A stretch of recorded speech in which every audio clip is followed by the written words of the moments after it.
No programa Panorama de hoje, nós vamos falar sobre cultura, a cultura da nossa terra.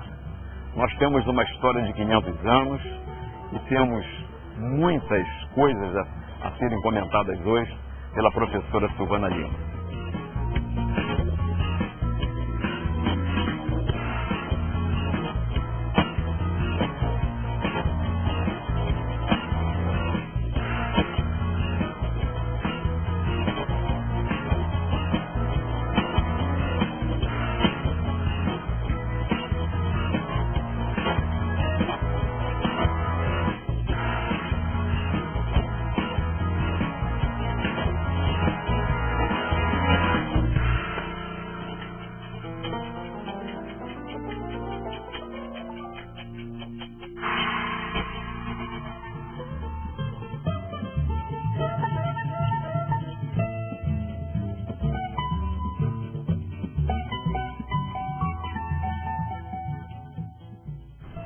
Bem-vindos ao programa Panorama, hoje de forma especial, entrevistando a professora Silvana Lima, uma pessoa bastante dedicada aos movimentos culturais e sociais de Cabo Frio, escritora, professora teatral, compositora, que nos dá a alegria de estarmos com ela nesse momento. Silvana, como é que você analisa os movimentos sociais e culturais da nossa terra?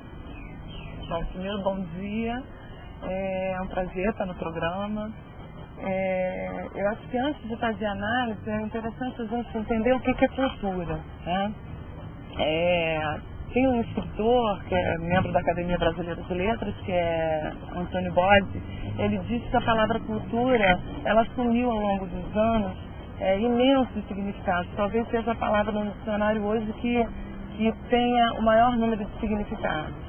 Mas, na verdade, a palavra, ela deriva do latim, da palavra colo, e isso significa cultivar. Então, a palavra estava sempre ligada, para os romanos, à agricultura, ao cultivo da agricultura. Bom, daí esse significado foi evoluindo, e eles pegaram o particípio passado da palavra cultura, do verbo colo, que é cultus, e aí juntaram com esse sufixo ura. Então, a ideia o particípio passado cultus, aquilo que foi cultivado, e ura, que é um sufixo que dá a ideia do futuro, né? Toda palavra que termina com ura é uma coisa de perspectiva, aventura, você não sabe o que vai acontecer, enfim.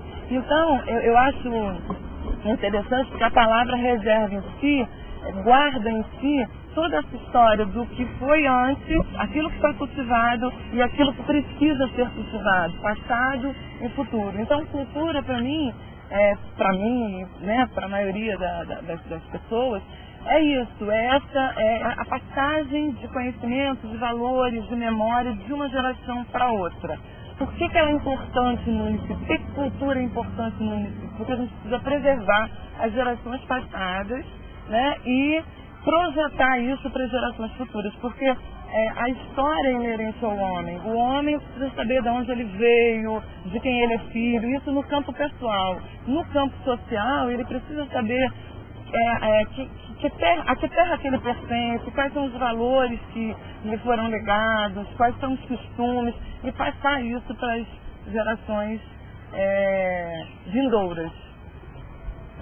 Inclusive, quando mais novo, realmente a cultura falava do cultivo, né? E a zona rural de Cabo Frio, por exemplo, que era bastante farta, não como hoje. Hoje a gente vê que há uma escassez da produção, mas falava muito no cultivo da mandioca, no cultivo diversas culturas no âmbito do plantio, né?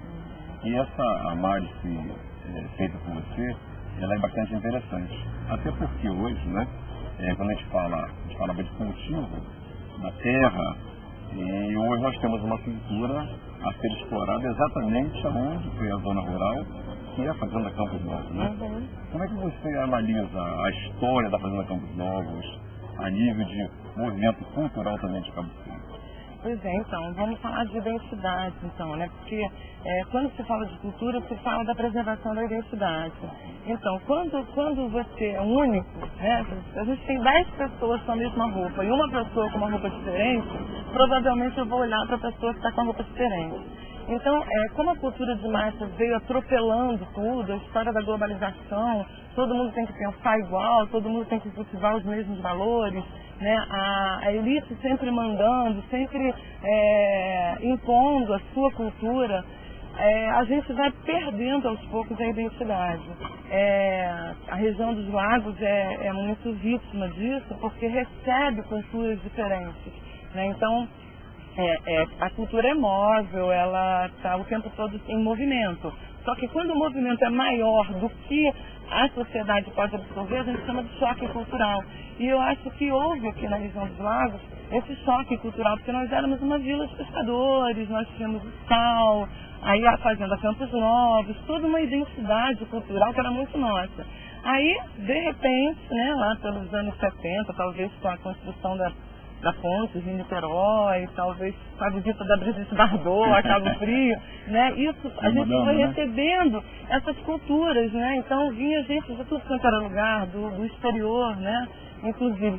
E aí era complicado fazer a preservação da nossa identidade, porque a gente recebia, então o choque cultural foi muito grande. E aí também lá pelos anos 70, década de 70, 80, é que veio mais essa cultura preservacionista, ecológica, né? Porque a gente antes não tinha muito isso, não se falava muito disso. Eu falo até muito então, da construção do Hotel Acapulco em cima das zonas de 1970. Se fosse hoje, todo mundo ia ser. Exatamente. Porque não havia esse espírito de emancipacionista, né? Exatamente. Então, de preservacionista. Isso. Quer dizer, então, naquela ocasião, quando começou aquela construção, não teve um movimento sequer contra, né? Aliás, ontem até eu visitava aquele hotel.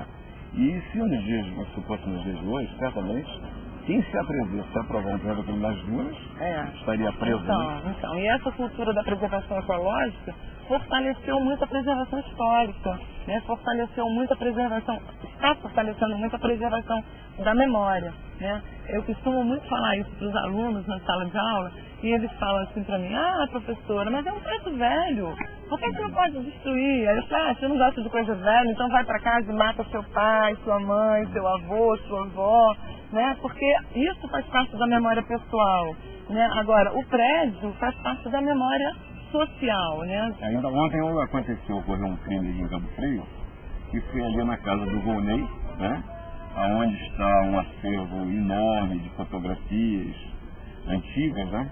Me parece que arrombaram a parede para poder furtar aquele acervo. Então, quer dizer que a importância hoje dessa preservação é tamanha, e as quadrilhas que hoje montaram no país para roubar imagens de igreja, roubar esses acervos todos, quadros, né?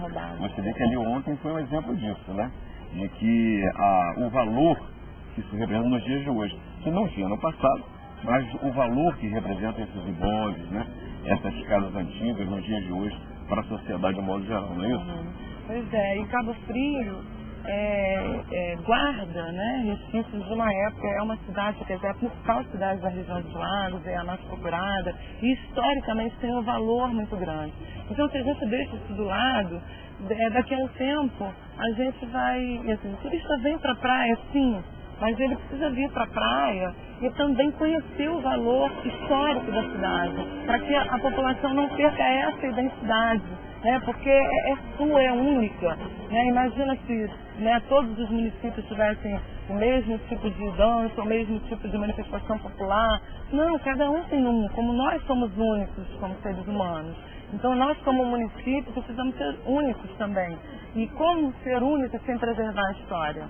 É muito difícil, né? Claro. Nós já perdemos muita coisa ao longo desses anos aí, né? Até essa manifestação de preservação, né? Quantas coisas nós perdemos, né? Por culpa de todos nós governantes que não tinham esse espírito, né? Do preservar, do cuidar das coisas que hoje, se tivessem sido preservadas, seriam situações que dariam grandes contribuições à população da nossa terra, à nossa juventude, né?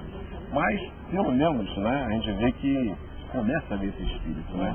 Começa a ver essa preocupação com a nossa história, na conservação de muitos prédios. Você vê que o Cárega, por exemplo, já foi reformado várias vezes, Preciso Tempo Chamado Outra Vez, e outros imóveis aí históricos da nossa terra, não é isso? Eu tenho a história do cinema, né, que é uma história que me comoveu muito, quando o cinema foi demolido, porque o cinema de Cabo Frio era um dos 3 cinemas no Brasil fora do shopping.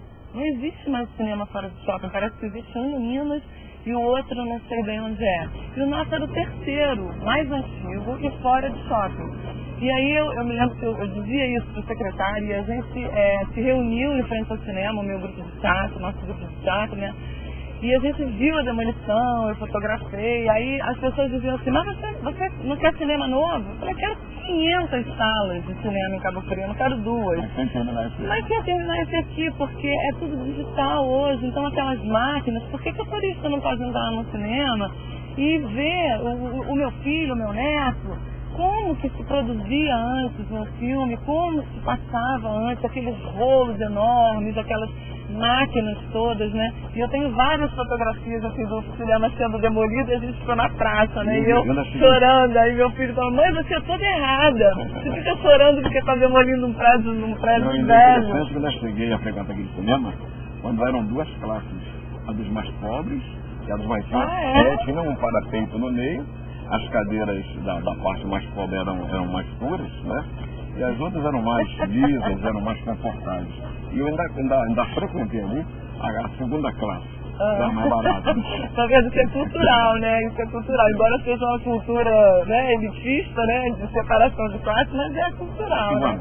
Depois no segundo nós vamos fazer um intervalo e depois nós vamos voltar a conversar aí sobre esse momento do teatro, da sua criação, do Creche na Cutia, dos seus 28 anos de trabalho intenso pela cultura, através do teatro da nossa terra.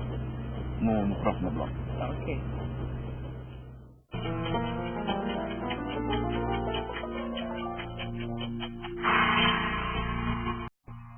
Estamos voltando com Silvana Lima,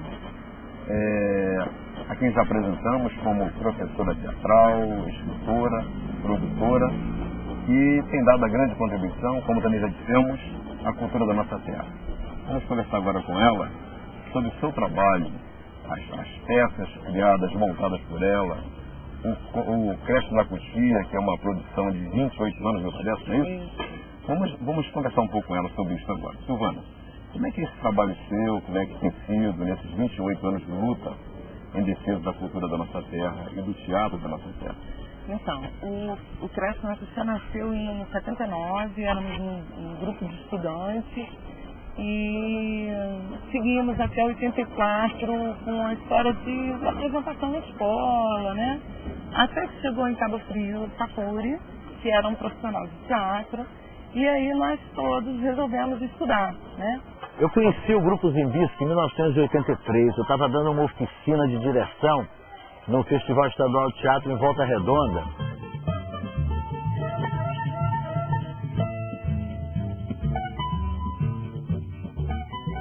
E eles estavam levando um espetáculo chamado Tom de Amor a Cabo Frio.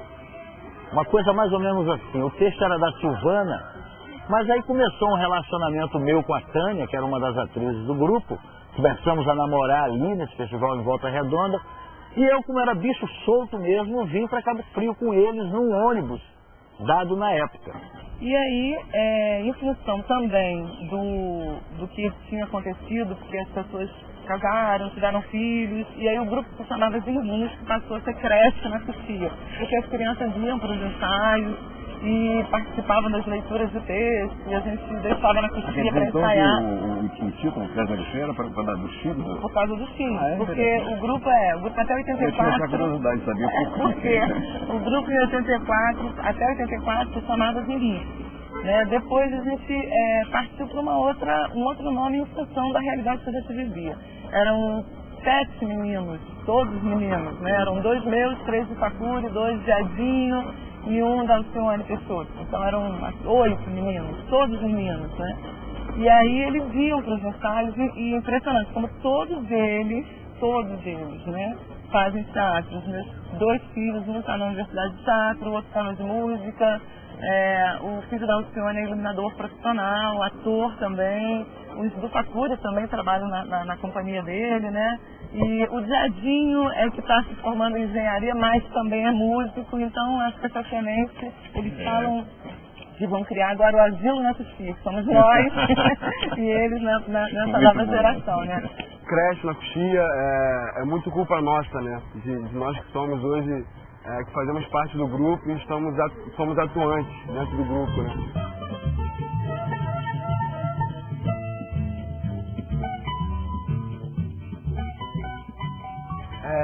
Lá atrás era uma bagunça, a gente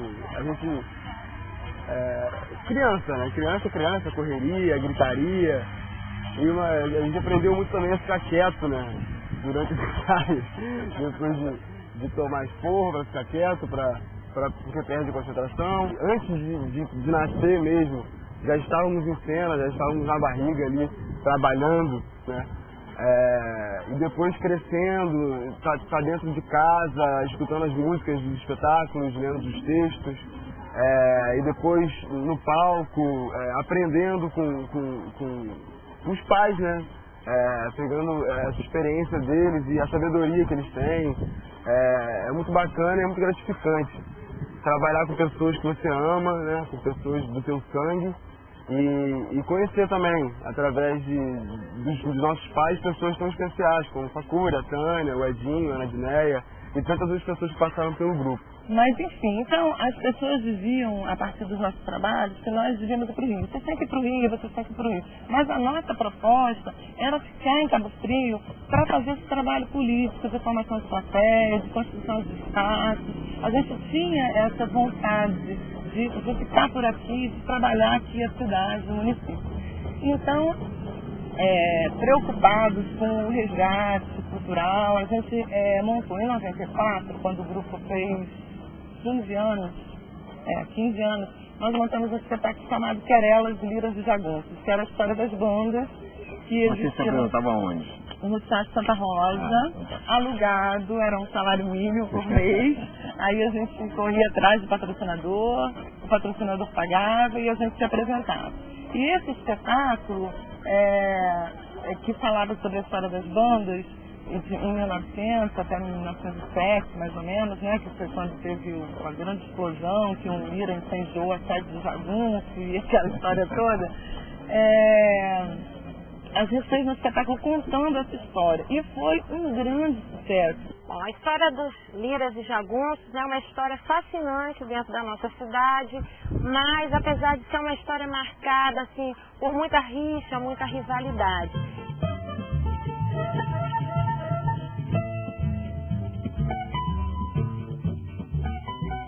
Na verdade, a história ela se divide em dois partidos políticos, duas forças políticas, com duas lideranças, né, do Coronel Gouveia e do Coronel Quintanilha, que representavam os partidos da época, né, e que se dividiam em duas bandas, a banda Lira Luso Brasileira e a banda Euterpe Cabo-Friense, que representava, vulgarmente chamada de Jagunço. E essa história, ela fazia com que toda a cidade, ela ficasse dividida. Ela era dividida territorialmente, né? A parte da Passagem, São Bento, era território dos Liras, a parte do Itajuru, mais para o centro, era dos Jagunços. Ficava uma parte mais neutra, a parte da praça, que era o centro ali, né? A coisa era tão acirrada que até as festas populares, elas eram divididas. Elas se alternavam, né? Ano festeiro era Lira, ano festeiro era Jagunço. Quando os Liras participavam como festeiros, Jagunços não poderiam participar, e a banda Luso Brasileira ou a Euterpe é que iria abrilhantar as festas, né?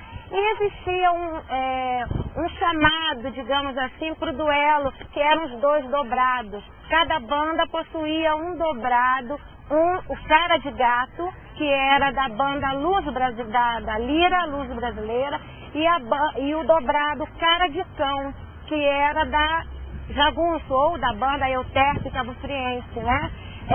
E essas bandas, quando elas procuravam sair na cidade tocando e as pessoas já se preparavam para o duelo. Como?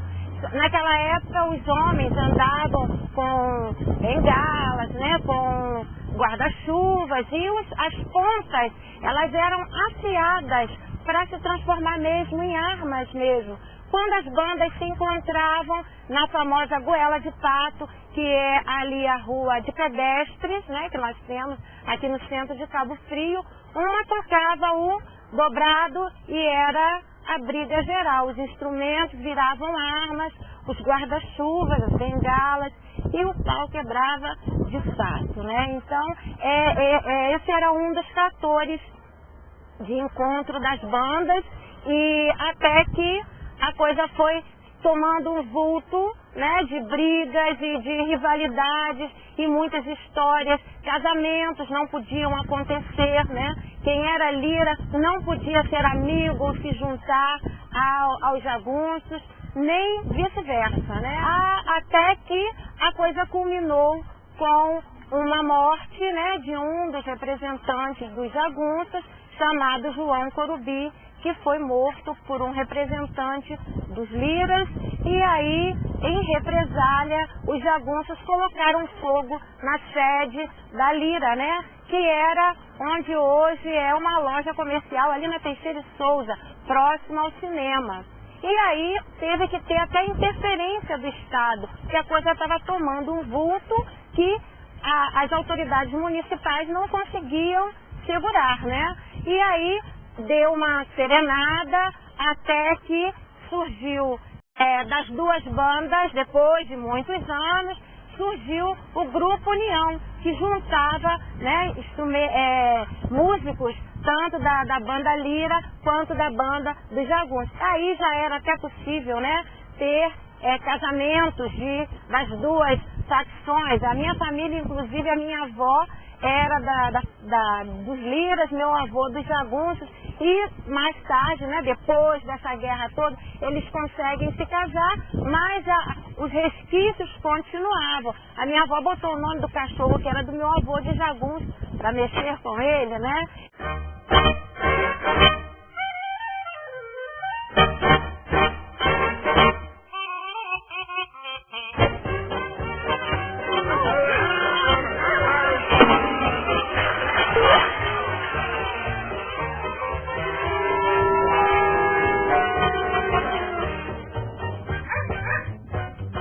É legal quando a gente fala de identidade, porque o Teatro Santa Rosa ficava lotado. Teve um dia que a gente teve que fazer 2 sessões, aquilo era uma glória, né? Porque construir o público de teatro foi complicado esses anos todos. A gente se apresentava na rua e a gente cobrava ingresso no teatro, e porque ele era alugado. Eles então estavam aproveitando o teatro para poder massificar trazer para a população a história do Cabo. Aí no final do espetáculo tinha debate, sempre tinha gente que queria contar um caso, que queria... Era muito interessante. E num desses espetáculos, numa dessas apresentações, tinha uma cena dentro do espetáculo que aconteceu em 1900, que o personagem ia a um galpão em Cabo Frio assistir a Dama das Canélias, uma companhia que vinha do Rio, era a cena. E aí o personagem falava, poxa, mas que pena que Cabo Frio não tem um teatro. Aí o outro dizia, quem sabe daqui a 100 anos. E logicamente que nesse tempo todo, a gente sempre arrumando muitos inimigos por conta de ter o teatro. Eu estava recém-operado de se eu não me engano, uma cirurgia de hérnia, quando eu vejo alguém gritando na porta da minha casa, facure, facure, facure. Quando eu cheguei na janela, era o prefeito José Bonifácio. Aí ele pediu para eu descer, eu desci muito lentamente, porque estava recém-operado. Aí ele disse assim, sabe quem é esse cara que está aqui no carro? Aí eu olhei, conhecia, era o Marcos Flaxman. Aí ele disse assim, pois é, o Marcos Flaxman? Pois é, a gente vai rodar a cidade para ver aonde que você acha que deve ser o teatro municipal de Cabo Frio. E vim para essa área aqui. Né? Essa área aqui, em frente à Praia do Forte, era uma que eu já estava namorando. Aí eu disse, essa área aqui é da prefeitura, aí o Zezinho falou, é da prefeitura. Aí disse assim, então vai ser aqui mesmo.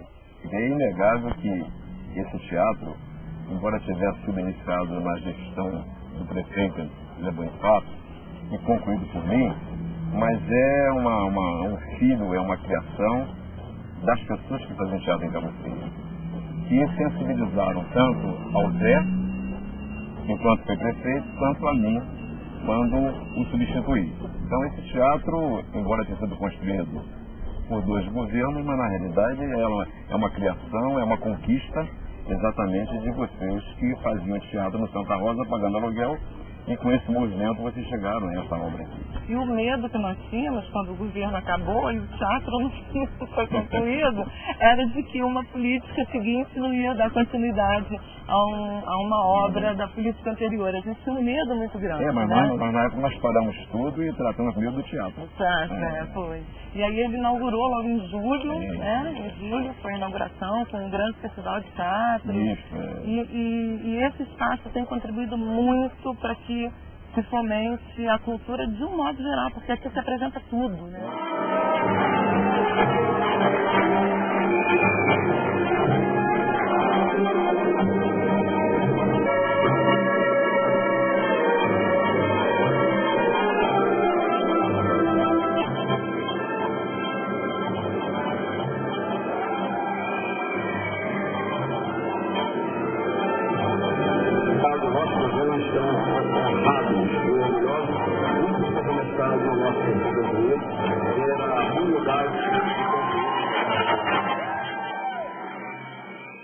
Estreamos o teatro dia 15 de agosto de 97.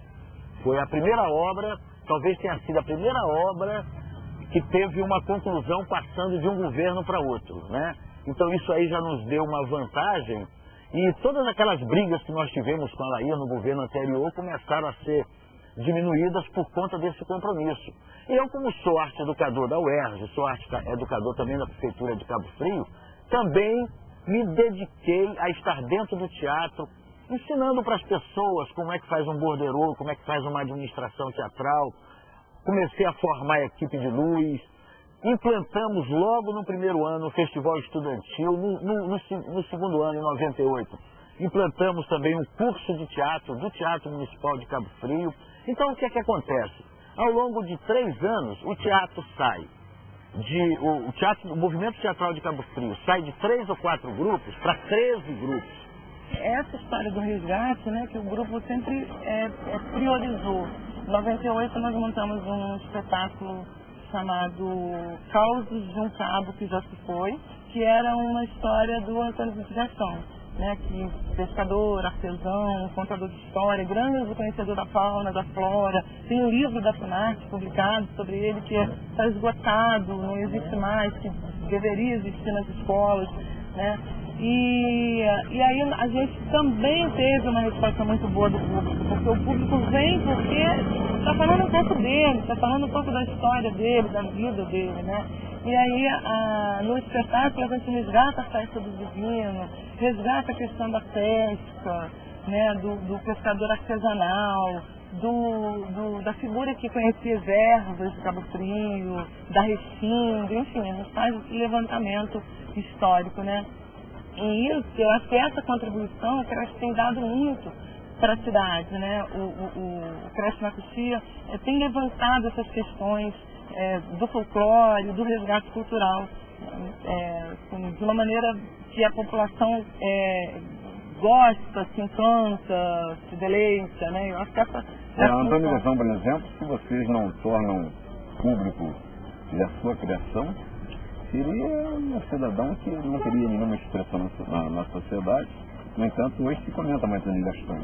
Eu, quando era mais novo, eu conheci Antônio Gastão só por causa da Vila Nova. Só depois é que percebi da sua obra, né?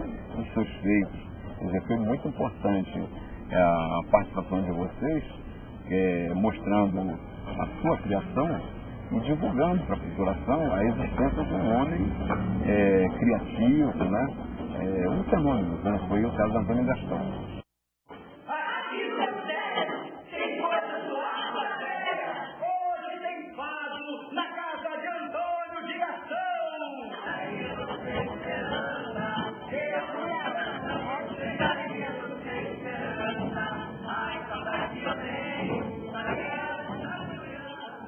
É importante também que a gente dê importância à cultura popular, né? Porque ele era um artista popular, porque hoje a gente tem essa divisão muito, né, da cultura elitista para a cultura popular. Eu acho um dos grandes desafios do poder público, eu acho que é aproximar o povo da cultura dita, erudita, né? Porque a gente é um tabu achar que as camadas menos abastadas, menos favorecidas não gostam de balé, não gostam de uma orquestra, não gostam de um concerto. Não é verdade isso, né? Você como escritora, e você tem preferência pela história que você cria e leva para o teatro, ou da história que você monta a partir da criação de uma outra pessoa, como foi o caso de Antônio Gastão? Como é que você, por exemplo, prefere você mesmo, você gosta mais daquilo que você escreve que vem da sua cabeça, ou quando você escreve a partir de uma história como Lírio Jaguna? Como é que você... Eu gosto muito de fazer resgate, de pesquisa e de escrever em cima de pesquisa, embora todos os prêmios tenham vindo a partir de histórias da minha cabeça. Eu ganhei um prêmio na Academia Brasileira de Letras, que em 2003 foi o primeiro lugar de 6 mil trabalhos, inclusive o Dr. Demóstenes falava para mim, imagina, você não tem um dia na TV, as pessoas nos procuraram. Mas, Silvana, nós vamos encerrar mais um bloco. Tá. E vamos no último bloco, nós vamos analisar esses seus prêmios conquistados por você. Que são prêmios conquistados por Cabo Frio, né? Que é uma cabofriense que ultrapassa aí os limites do nosso estado, ou dentro do nosso estado, e vai conquistar o prêmio do Geraldo, por exemplo, né? Para ser conquistou, né? Então,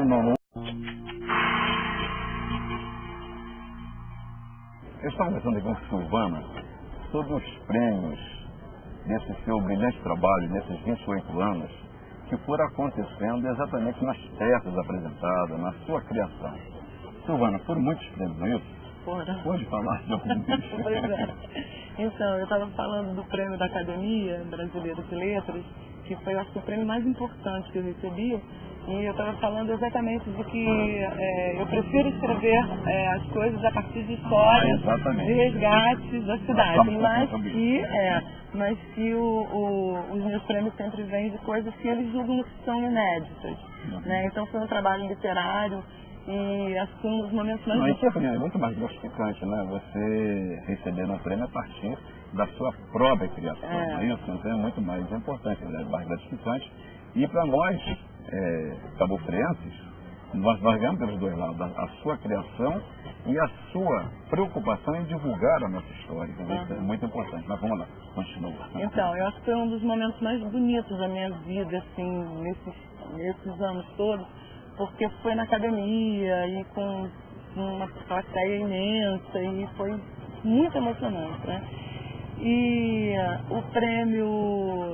O prêmio foi para a festa? Não, foi um trabalho literário, um trabalho de literatura. Foi um concurso de literatura e aí o Dr. Demóstenes até falou para mim, Silvana, esse prêmio talvez em 20 anos outra pessoa de Cabo Frio não vai ganhar, ainda mais mulher, né? Então é super importante esse prêmio, foi na minha casa, me abraçou e, né, enfim. Mas um outro prêmio também que foi importante foi em 2005 agora, o prêmio da Funarte, um texto que chama A Flor do Cerrado, que foi muito premiado, nós montamos um espetáculo, é um texto de teatro e foi o segundo lugar. E assim, ele foi dividido em 5 grupos e por regiões do Brasil. E eu fui a única mulher premiada. Então são 3 premiações do Sudeste, 3 premiações do Nordeste, 3 do Sul, 3 do Centro-Oeste. E aí eu fui a única mulher premiada, né?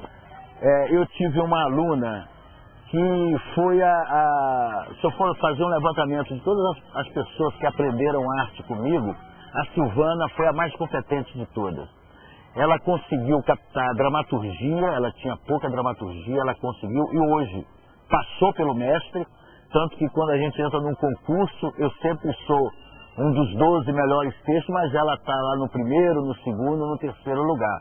Então ela passou por cima do mestre numa boa, pela competência dela dramatúrgica e principalmente quando se trata do teatro infanto-juvenil, que é muito a área dela.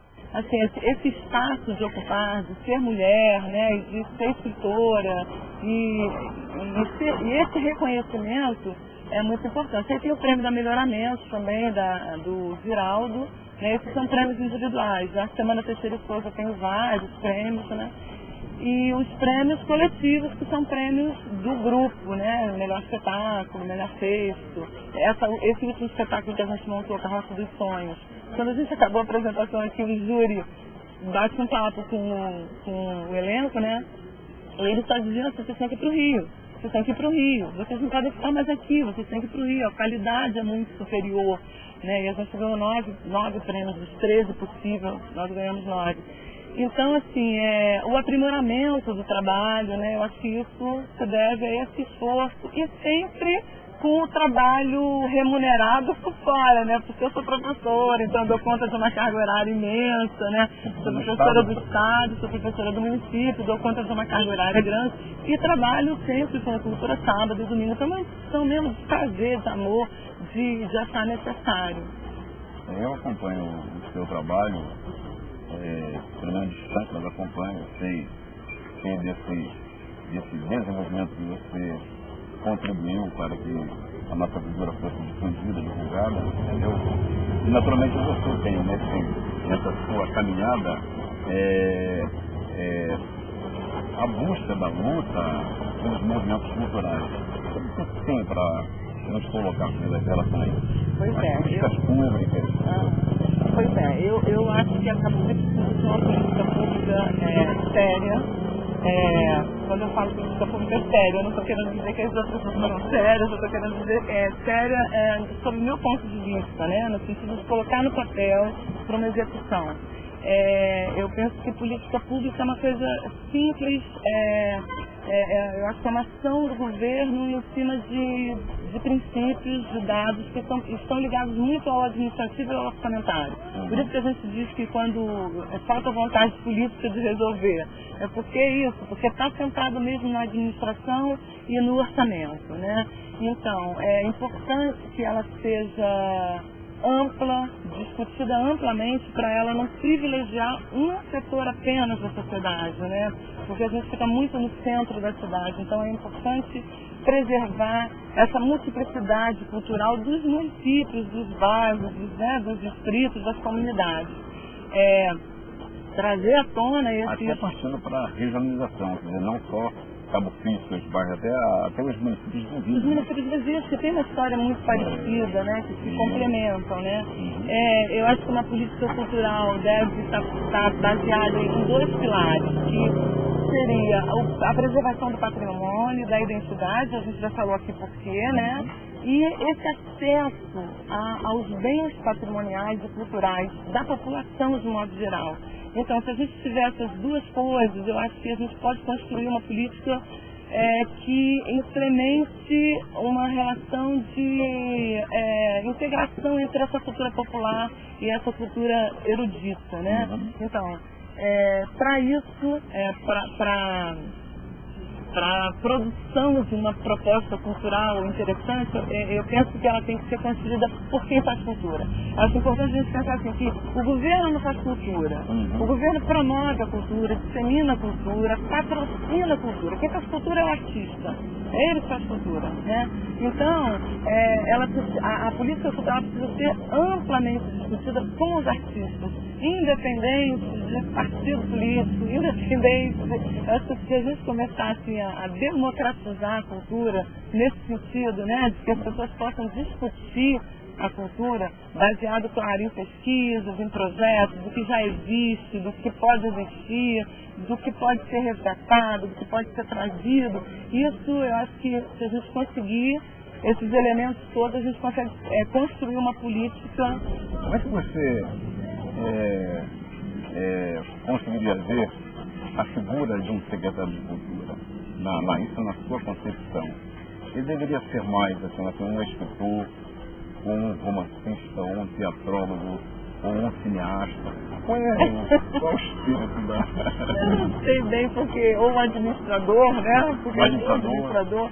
Nós vemos exemplo no país, Zé Serra, por exemplo, não é médico e fez um trabalho na previdência social muito interessante, né? Está provado que realmente você pode ter numa área onde o cara não seja um técnico, mas um bom administrador, desde que ele ouça os segmentos, né? Desde que ele ouça os segmentos culturais, no caso, né? Mas não há uma preferência, né? Exatamente, eu acho que é isso. Eu acho que tem que ser pessoa com um olhar para esse todo, né? Para essa multiplicidade, uma pessoa com o olhar para o desenvolvimento de uma cultura local, onde a gente possa ser identificado, onde a gente possa ser personalizado, ó, ali é Cabo Frio, aqui acontece isso, porque isso é uma manifestação do povo dessa cidade. Em primeiro lugar, eu acho que a arquiteta, esse secretário, tem que conhecer as pessoas que fazem cultura na cidade, né? Eu acho que o caminho é esse, né?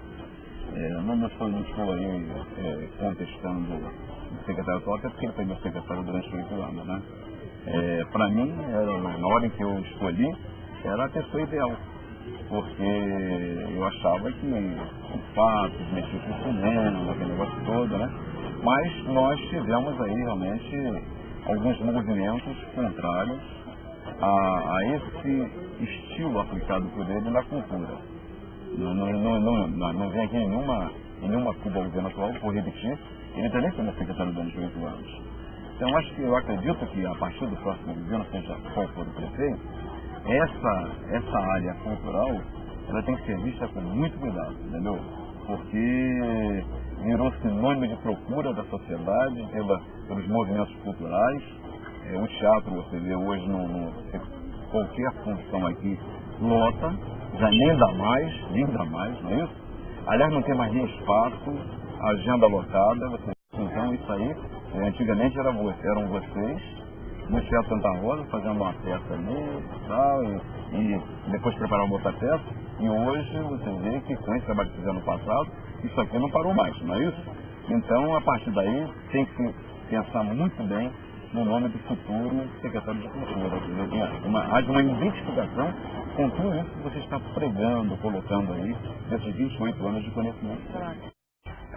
A gente faz o que pode aqui, a gente tenta explorar ao máximo o público daqui, apresentar o trabalho daqui para quem é daqui, né, para conhecer, porque tem muita gente daqui que não conhece teatro, nunca veio aqui, e que não conhece o Creche, não conhece tantos outros grupos que também tem, que também existem.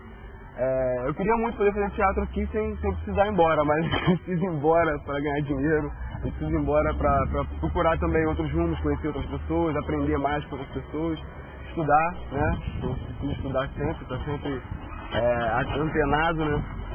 E é isso, eu gostaria muito de fazer teatro em Cabo Frio, sem precisar sair de Cabo Frio. Então faltaria o quê? Faltaria criar um centro de estudos, esse centro de estudos, junto com o festival é mais ou menos um tripé de ação, é uma política teatral que nós praticamente implantamos em Cabo Frio. Quer dizer, o festival estudantil que resgata os talentos e faz com que as escolas mergulhem no teatro, o curso de teatro para aquele talento que se sobressaiu no festival estudantil e outros, logicamente, e no terceiro momento o centro de estudos. Esse centro de estudo era para capacitar mais ainda aqueles grupos já existentes e as pessoas que estivessem saindo do curso de teatro básico do Teatro Municipal de Cabo Frio. E eu acho que a grande dificuldade da implantação de uma política cultural organizada, construída pelos artistas, é o entendimento do poder público, da equipe do governo, de entender a cultura como fundamental para o homem, como dar à Secretaria de Cultura a importância que as outras secretarias têm, como a de Educação, a de Saúde, que ela é tão importante, porque ela resgata o homem. Mas nós fazemos já esse novo olhar, né? Porque a cultura não é promover um ou outro evento, né? A cultura não é evento só, cultura é formação. Então eu acho que se houver esse entendimento de que a cultura é a formação da cidadania, de que o cidadão, quando tem acesso aos bens culturais, ele se torna mais reflexivo, mais crítico, né, mais interessado nas questões da região, da sociedade. Então, se a equipe do governo não entende a cultura dessa maneira, o governo passa a dar uma prioridade também à Secretaria de Cultura. Aí passa pelos orçamentos, não tem como, né? Mas Cabo Frio é uma cidade privilegiada que tem um orçamento realmente por ponto, né? Sendo colocado em vários lugares, nós temos a possibilidade de ter um município com orçamento quase de R$1 milhão, né? O que permite hoje, havendo essa compreensão da importância da cultura para a sociedade, como você falou, não dá importância à educação, à saúde, ao esporte, né? Então, por que não dá à cultura também?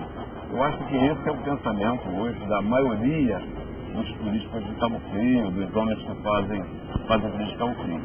Nós tivemos agora a semana de encerramento aí das festas de Natal, que vem a Folia de Reis, né? Nós não vimos, eu não tinha esse ano teve os movimentos Folia de Reis na cidade. Esse também é um outro ponto que deve ser buscado, pesquisado. Você não concorda com isso? Com certeza. Então, eu penso que para fazer política pública precisa do respaldo e da participação dos artistas, que hoje são muitos. Aí a gente ia falar das gerações, né? Cabo Frio tem 13 ou 14 grupos de teatro. Ele partiu de 2 grupos de teatro, que é o grupo do 40, o Sorriso Feliz, que tem um espaço ali na Meira Júnior, que foi assim, premiadíssimo. O Sérgio Brito fez altos elogios, escreveu na JB sobre o trabalho dos 40, a Cata Kiss, assim, várias pessoas de nome, né, louvam o trabalho dele. E ele está ali espremidinho, anda de bicicleta com um projeto embaixo do braço para conseguir um dinheirinho para fazer o bonecaço. E ele foi uma das pessoas que levou o seu trabalho para os municípios da região. Exatamente. Silvana, uma alegria conversar com você, uma grande contribuição que você está nos dando aí para que nós divulguemos ainda mais a cultura da nossa terra, a nossa história. Nosso tempo está acabando, mas foi, sinceramente, uma alegria muito grande conversar com você. Nós conversamos aqui hoje, nesse segundo programa Panorama, com a Silvana, que é professora de teatro, escritora, e como todos vocês viram, deu nesses 28 anos uma grande contribuição à nossa terra. Por exemplo.